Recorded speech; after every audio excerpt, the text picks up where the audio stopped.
Steve has it all: a beautiful new girlfriend and a successful career as a real estate agent that allows him to travel first class on a luxury vacation.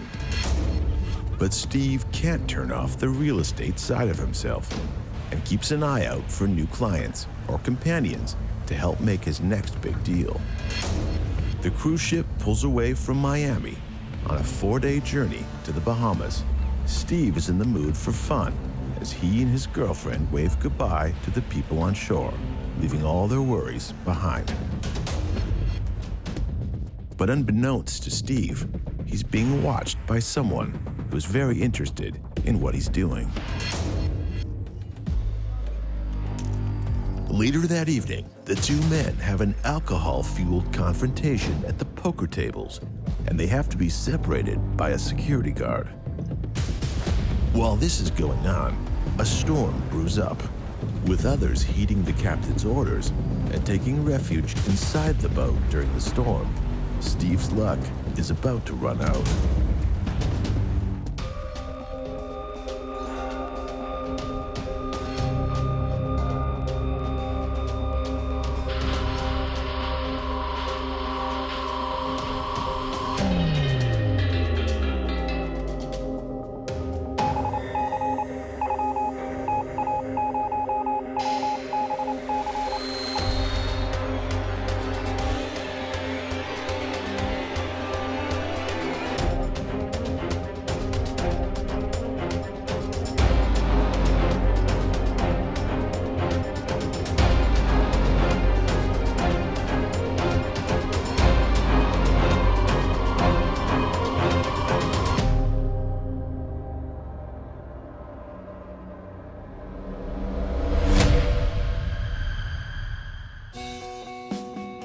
Steve is a handsome, charming real estate agent showing a client a house before it hits the market. He takes pride in his looks, thinking that if he can sell himself, he can sell the house. Steve became this great real estate agent. He even sold me a house. I always recommended Steve to everyone. You could see Steve's billboards all over the city. Even stopped at a red light, and there would be Steve's face right there. Never missing a chance to sweeten the deal, Steve gives some of his female clients a more individual approach when the opportunity presents itself.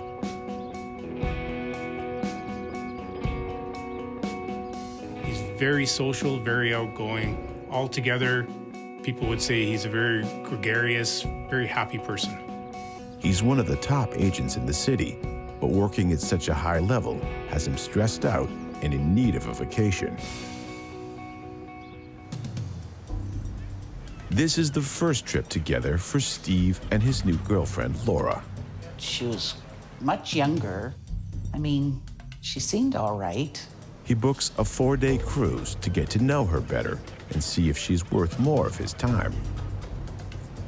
He prefers trips like this to the usual dinner and movies that most people go on, and it's no problem spending the extra money. At the same time, another passenger catches Steve's eye, Ashley, who notices him back. He continues to cast glances at her, while his own girlfriend isn't looking. Steve's an interesting character. He's very much a ladies' man, very charismatic, loves to get along with people, very personable, always looking for a way to close the deal. But even though he might be charming, he's also the classic narcissist. If you can't do something for him, he really has no interest in you. So when you're the focus of his attention, it may feel wonderful, like you're the only person in the world. But when his focus slips to someone else, it's devastating. However, Steve isn't being as subtle with his flirting as he'd like to believe. Another passenger is watching it all go down. With the long, exciting day ahead, Steve and Laura go back to their room and start planning the fun that they're going to have. But Steve's mind is working overtime, designing plans for not only himself and Laura, but also figuring out when he can meet up with this new woman. The abundance of activities on board gives Steve a great idea. Laura goes to the spa for a massage while he has a nap, or so he says. Laura would rather get a couples massage with Steve, but she defers to him and gets ready. Waiting the appropriate amount of time after Laura leaves, Steve springs out of bed and leaves the room to go find the woman from the deck.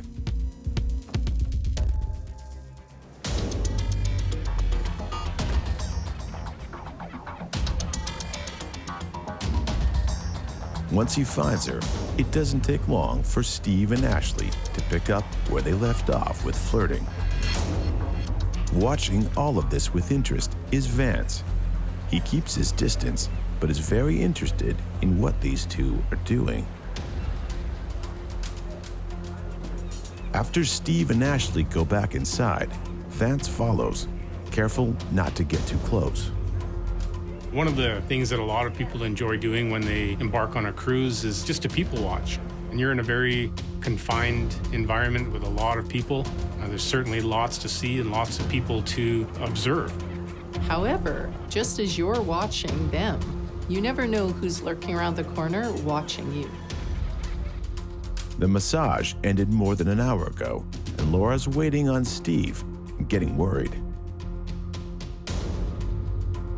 Claiming he couldn't sleep, Steve tells Laura that he needed some fresh air. He's relieved that she buys the story, and they make plans to go out to dinner.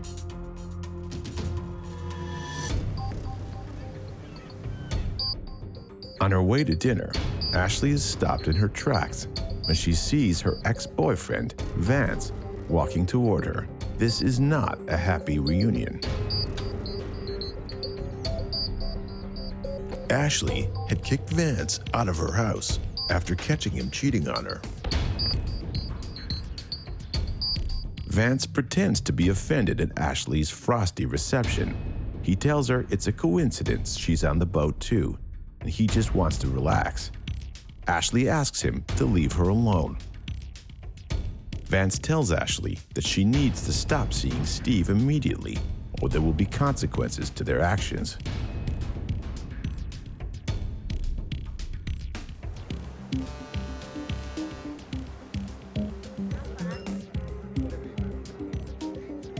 Steve orders dinner for himself and Laura without giving her a chance to order for herself.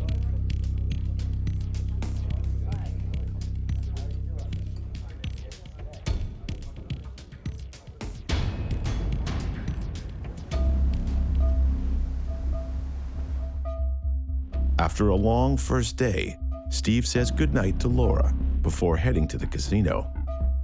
Laura offers to go with him, but he's got some energy to burn and tells her to stay in bed. Just like Steve enjoys gambling, he also enjoys playing with people's hearts, and this is common for a lot of cheaters. It's partially the thrill of getting caught, or rather not getting caught, that keeps them interested. Playing a few hands of poker to unwind, Vance is on a winning streak, but that streak is threatened when a new player joins.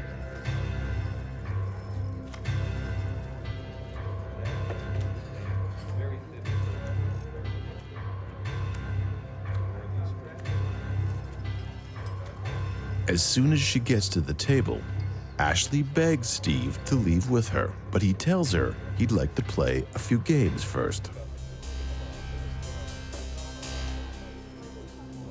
Despite her insistence on leaving the casino, Steve tells Ashley to wait. Vance casually mentions to Steve that he used to date Ashley, and she's using him only to make him jealous. Ashley tells Vance to stop following her, but he resents being told what to do.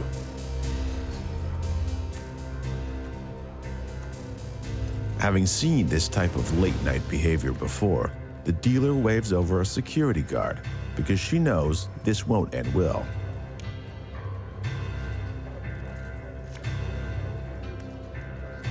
When you're stuck in close quarters like you are on a cruise ship, it can breed more conflict than may normally be there. In this case, when you have two very strong personalities clashing, and they're clashing over a woman, it can get very volatile very quickly.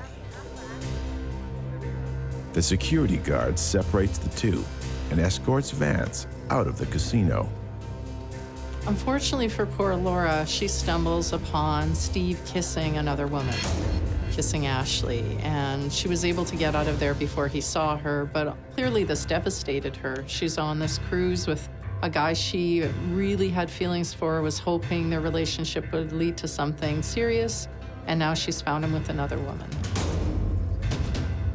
Having had enough drinks and drama for the night, but not ready to go back to his room, Steve heads outside on the deck for some fresh air. Just before Steve heads out on the deck, a storm arrives.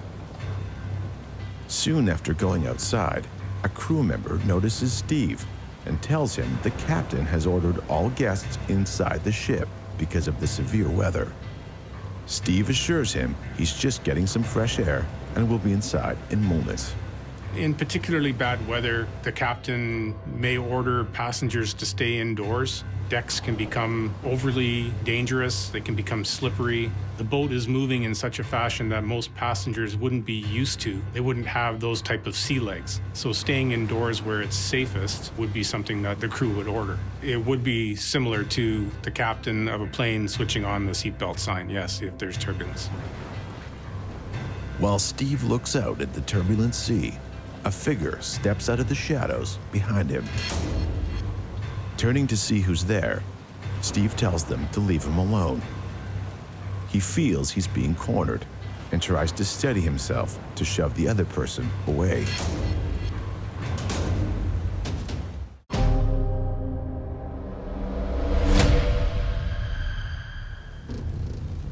New couple Laura and Steve are watching from the deck of a luxury cruise ship that will take them from Miami to the Bahamas. Another passenger on board, Ashley, catches Steve's eye and starts to flirt with him from afar while Laura isn't looking. Though his girlfriend doesn't notice Steve's wandering eye, another passenger, Vance, does.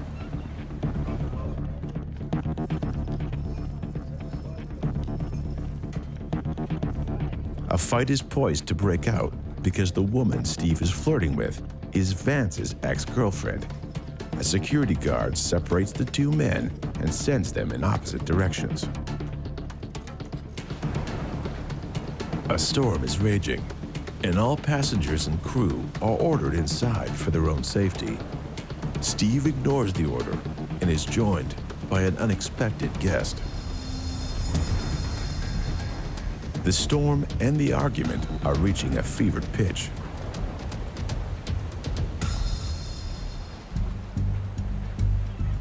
The next morning, a crew member stumbles upon Steve's lifeless body. The crew member checks to see if Steve is alive, but finds no signs of life. Steve is found dead from blunt force trauma to the head. What happened to him? A blood-gushing head injury is extremely serious. No matter how the injury occurs, massive blood loss without immediate medical attention leaves little hope for survival. The person in charge on a cruise ship is obviously the captain. They need to be aware of everything going on, and they're the ones that ultimately have decision-making power over what happens on the ship. So anytime something serious happens, the captain needs to be alerted.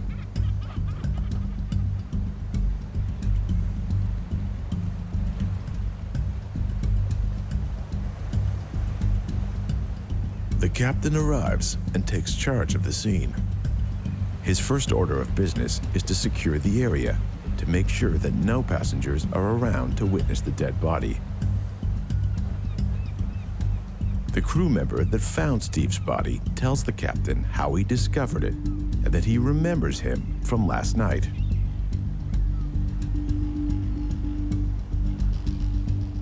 At precisely the wrong time, Laura, who has been looking for Steve all morning, walks out and sees Steve's dead body.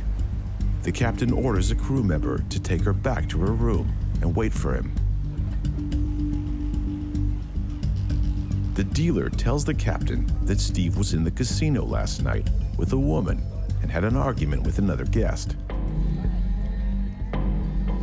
Knowing he has to act fast, the captain tells another crew member they have to identify the body and the person Steve was arguing with last night as fast as they can. They will push on to the next port and meet with authorities there.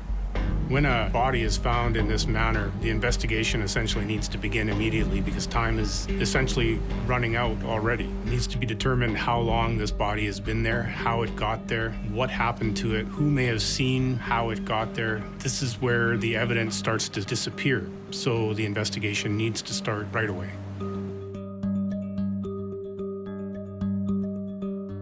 The captain calls Laura, hoping she has details to notify the victim's next of kin and can clarify her relationship with Steve. Notifying next of kin is one of the more difficult things one can do in law enforcement. There's no single way to do it other than to be respectful of the person who you're giving the news to, but at the same time you need to be direct and give them the information that they need to have. You can't beat around the bush with it. Attempting to comfort her, the captain asks if there's anything she needs or anyone they can call, but Laura doesn't answer. Fearing for her mental health, the captain asks her to stay in the room and avoid seeing the body again or talking to anyone else. When there's a death on board a cruise ship, the body is placed in a medical cooler until it can be safely transported to a land-based facility. The ship's authorities, looking for some clue into what happened to Steve, checked the surveillance footage from the deck he was discovered on. Investigators have 3 suspects. Was it Steve's girlfriend, Laura, who saw him kissing another woman in the casino? Could it be Ashley, the woman who Steve was kissing? Or was it Ashley's obsessive ex-boyfriend, Vance, who instigated a confrontation between the 2 men earlier that evening?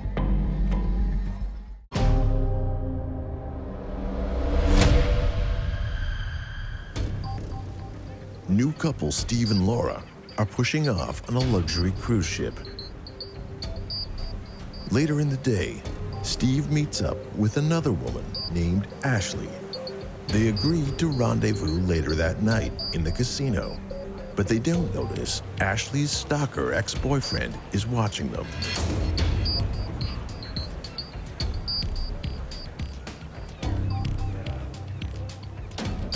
After a confrontation between the 2 men in the casino, Steve heads out on deck for some air,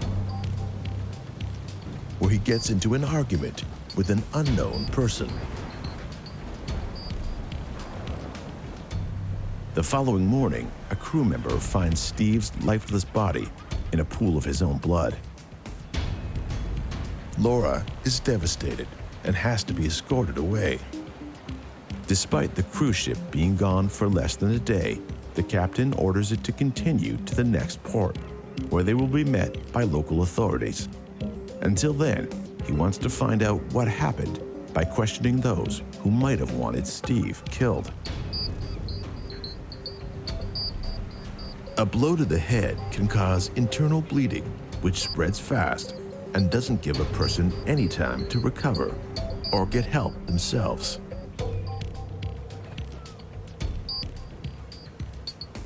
The dealer tells the captain there was another woman there with Steve, and she's the reason they were fighting.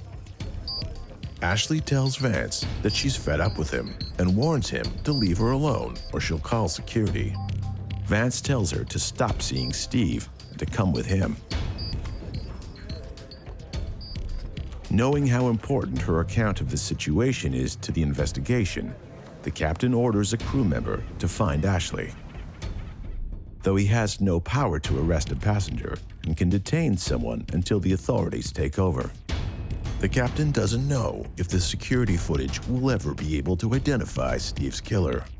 He informally interviews 3 suspects, Vance, Laura, and Ashley, ahead of reaching the next port and having local police take over.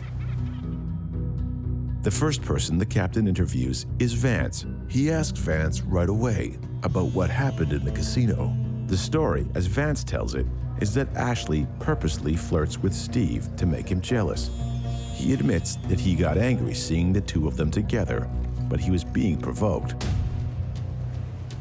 He He saw Ashley parading this guy all over the ship and wanted it to stop. Then, Steve wanted to fight.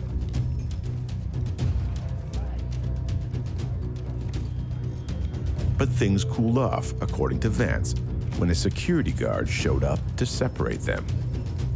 Vance knew that was the end of it right there when he was escorted out of the casino. Telling the captain that he was only standing up for himself, Vance believes he was doing the right thing. The captain doesn't buy Vance's story and decides to push Vance to see how he reacts. The captain asks point blank why he wanted to kill Steve. Vance tells him he didn't kill him or even want to, and that he's not saying another word. Vance's calm reply catches the captain off guard. He wonders if Vance is really capable of murder.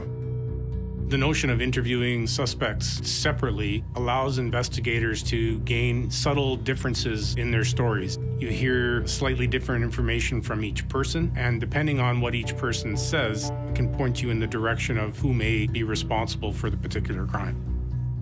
There's no case where suspects should be ever interviewed together. There's no way that they should be given the opportunity to confirm things with each other in order to keep their stories straight. The only story that's important is the truth.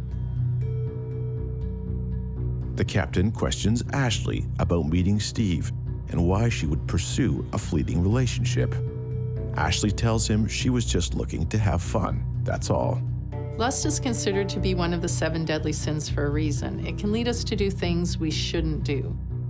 Knowing that Vance is her ex-boyfriend, the captain asks why he would be on this boat at the same time she was. Ashley confesses that Vance cheated on her, and after she broke up with him, he followed her to keep tabs on her wherever she went. She believes Vance hacked into her phone to read her emails so he could read her messages and follow her movements. The captain wonders if Ashley was using Steve to get under Vance's skin and provoke a reaction. But Ashley claims she just thought Steve was cute and didn't know he had a girlfriend. As for the woman that Steve was with, Ashley thought it was his sister or daughter. He never actually told her who she was, and she didn't care enough to ask. The captain questions Ashley about what happened in the casino to see if her account matches up with the dealer's. She says it was Vance that was the aggressor, and they were just defending themselves. Ashley recognizes Vance right away and is very disturbed by this because this is her ex-boyfriend and they've had a very volatile relationship. He's been stalking her and she knows he's only on the cruise ship because she's there. So she's obviously very upset to see him there. The captain suspects that Ashley was using Steve as a pawn, but was she just a stalker's victim who came up with a desperate plan to use Steve and provoke Vance into creating a scene in front of dozens of witnesses? Steve was a friendly guy. You know, some might say a little too friendly, but no. He was just an all right good guy. If there was a problem, Steve would want to work it out. That's the type of guy he was. A bit of a triangle's created when Vance won't listen to reason and he won't leave Ashley alone. Then Steve feels he needs to step up, and this gets security involved. Did her simple plan just spiral out of control? Or was she a ruthless manipulator who maneuvered Vance into committing murder so she could finally be rid of him? Did she murder Steve, leaving the innocent Vance to take the fall?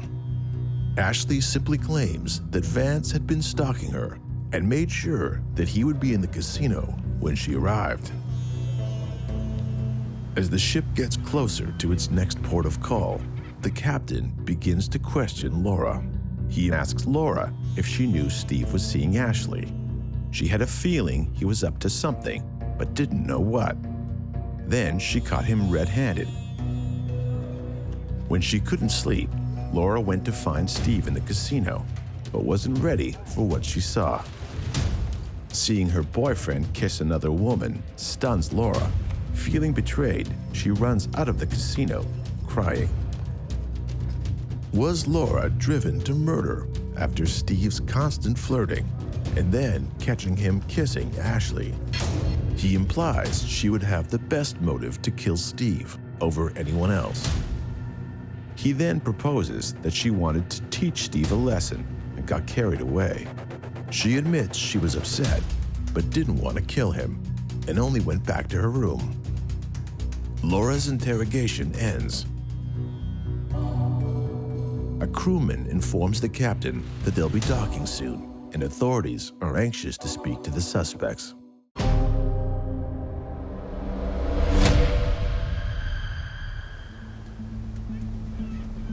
Steve Griffin is taking his girlfriend on a cruise.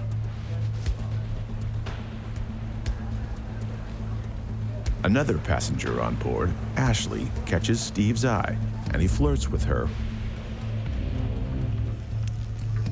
Later that night, the two men end up sitting at the same poker table. Vance provokes an altercation, and a security guard has to separate them. As a storm rolls in, Steve wants to be alone, but is ready to fight.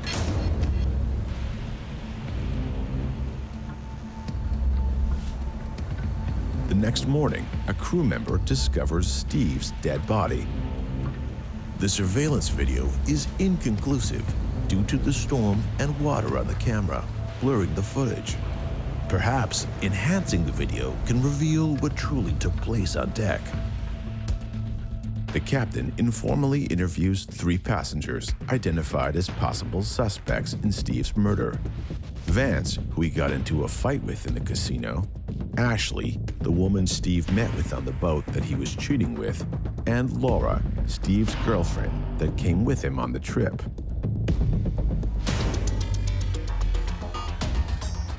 Once the ship has docked at the next port, the 3 suspects are brought into the police station for formal questioning from Detective Arbogast. Arbogast zeroes in on Laura's relationship with Steve and asks when and where they met. Laura tells her he almost sold her a house. According to Laura, Steve starts every relationship with a hug because he thinks you can always tell the type of person you're dealing with by how they hug. It's true that Steve was a hugger. I mean, how many people do that these days? Oh yeah, and it was part of his real estate brand. Get a house and get a hug. Some might call Steve a little bit over-affectionate. He tends to hug every woman he meets right off the hop, right when he first meets them. And some women find this a bit creepy or a bit disturbed by this. But if anyone has a problem with it, he can always just say it's his way of doing business. Aware that Steve was a bit of a womanizer, Arbogast wonders if Laura had ever caught Steve with another woman, or if she ever suspected his cheating. Laura admits that Steve's flirting with other women had bothered her, but didn't suspect he was cheating on her.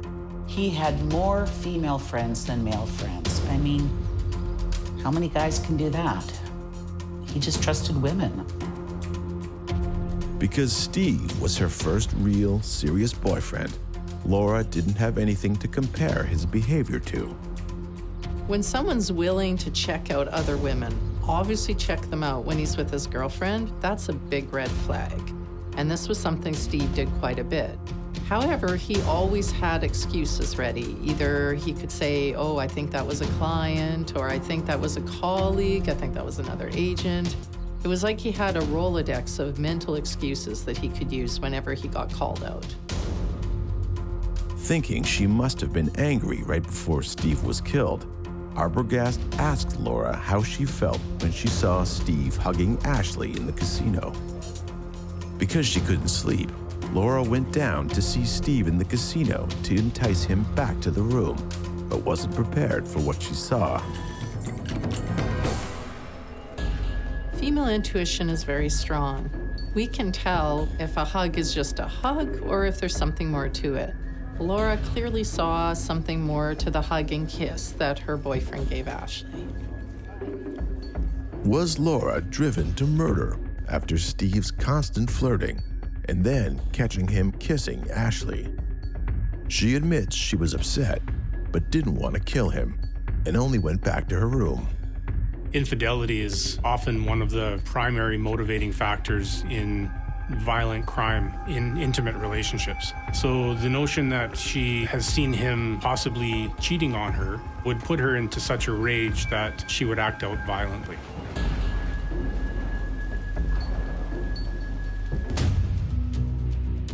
Detective Arbogast knows about Ashley and Vance's earlier relationship and bitter breakup,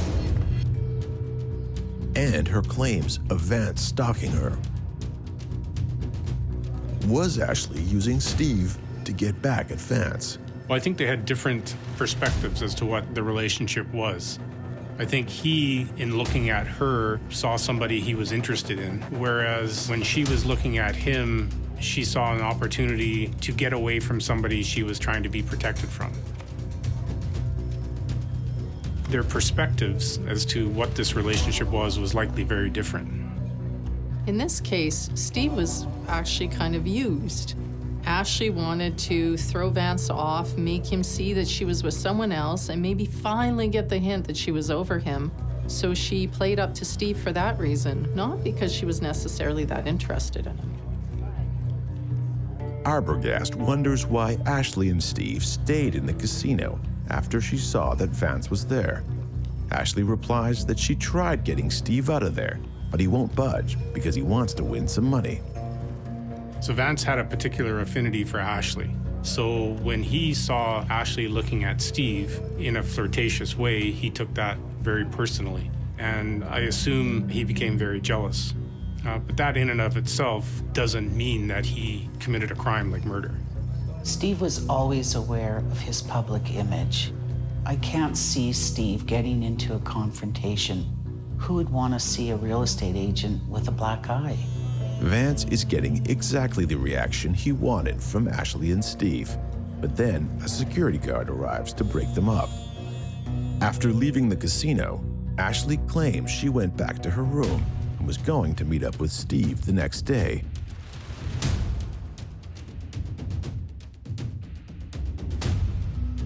Arbogast begins Vance's interview by asking him why he was stalking his ex-girlfriend Ashley. Vance denies this and says he was simply on vacation. It's just a coincidence. Arbogast isn't buying that Vance booked this trip by chance. She believes he knew Ashley's schedule and was going to be there no matter what. From the moment he gets on the boat, Vance sees the flirting and it angers him. He's sure Ashley knew he was there and was trying to hurt him. For a moment, Arbogast gives Vance the benefit of the doubt and agrees that it's not nice to have your ex taunt you. But then, Arbogast questions why Vance didn't just move to another part of the boat. Claiming to almost always take the high road, Vance says he was not going to let his ex dictate how he was going to spend his vacation. He explains that he wanted to relax by playing some poker, but then Ashley and her new boyfriend showed up and ruined his night.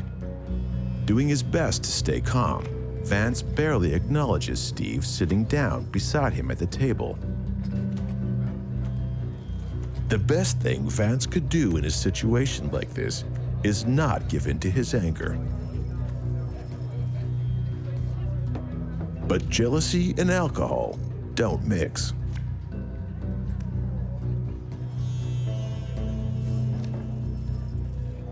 The dealer sees where this is going and calls over a security guard to separate them before it gets violent. Knowing the answer before she asks, Arbogast asks Vance where he went after leaving the casino. At first, Vance says that he just went for a walk, but Arbogast tells him security footage shows that he circled back and trailed Steve. Admitting that he did follow Steve outside, Vance says it was only because he wanted to apologize. We don't know what Vance's motivations were for following Steve outside. There was an opportunity to be alone with Steve because he knew that the deck would be relatively empty of people because they were ordered to stay inside. Unfortunately for Vance, he ends up being the last person to see Steve alive. He followed Steve back from the casino, and instead of going to their cabins like they were ordered to do, they ended up having an altercation on deck. This makes Vance the prime suspect.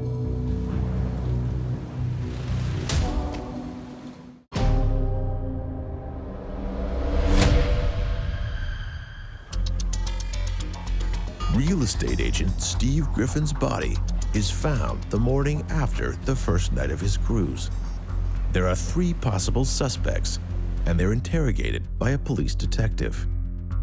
Ashley, a woman that Steve had been flirting with, her jealous ex-boyfriend Vance, who had confronted them in the casino the night before, and Steve's girlfriend Laura, who had caught him kissing Ashley after Vance had been escorted from the casino.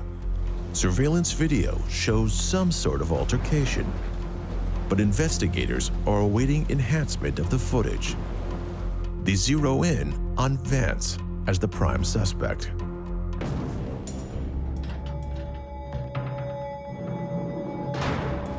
Vance is charged for the murder of Steve, the real estate agent, while on board the cruise ship. He maintains his innocence and says he's not violent, but the prosecution charges that Vance was on a course for violence before he even got on the boat. Ashley had kicked Vance out of her house after catching him cheating on her. But as Vance leaves, he takes out his frustration. The prosecution continues that Vance hacked into Ashley's email and found out when she was going on a cruise and booked a ticket on the same trip to keep tabs on her. After seeing Ashley flirt with Steve, Vance is more determined than ever to make sure no one else could be with her. This is extremely disturbing behavior from an ex who can't accept the fact that a relationship is dead.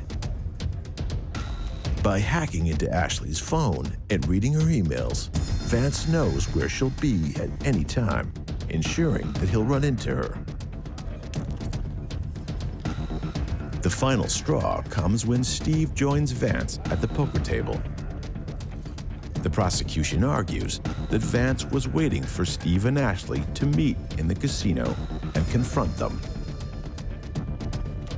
When Ashley arrives and sees her ex-boyfriend, Vance, she immediately wants Steve to leave with her.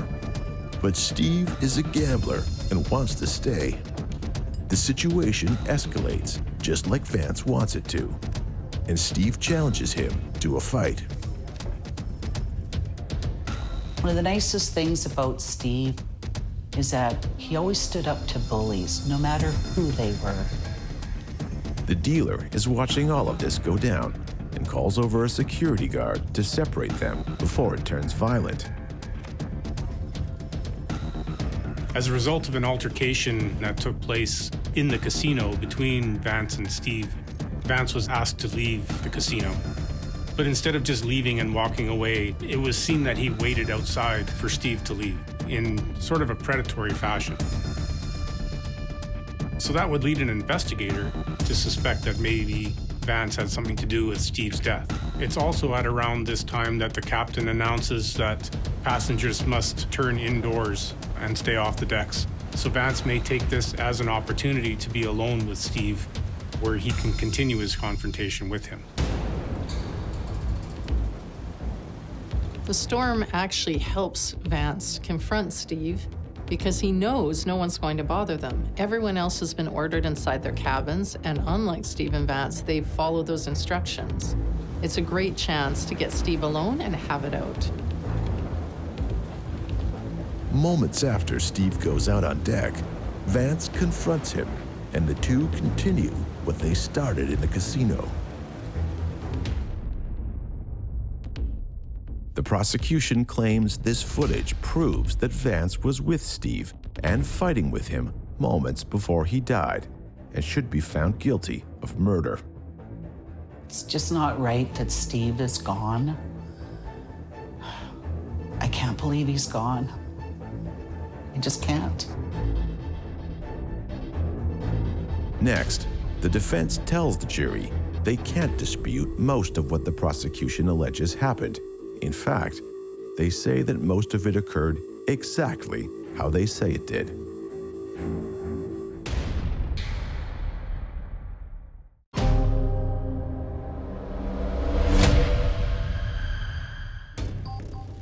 The fate of Vance rests in the hands of the jury, as they will be giving their verdict today.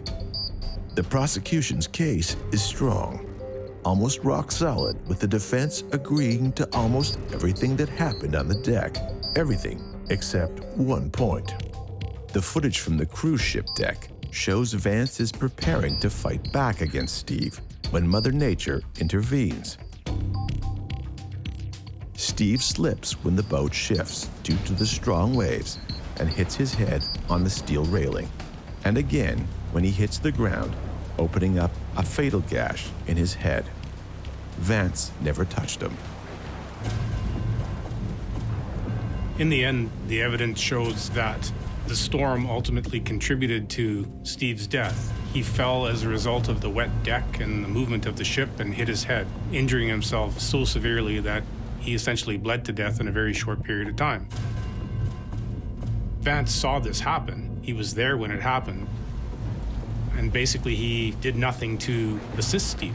He didn't alert anybody to the fact that this had happened. He just left Steve there to die. This speaks more to Vance's character than it does to whether or not he committed a crime. In fact, what he did wasn't determined to be criminal. Investigators have screened all of the security footage and they found out that Vance was telling the truth.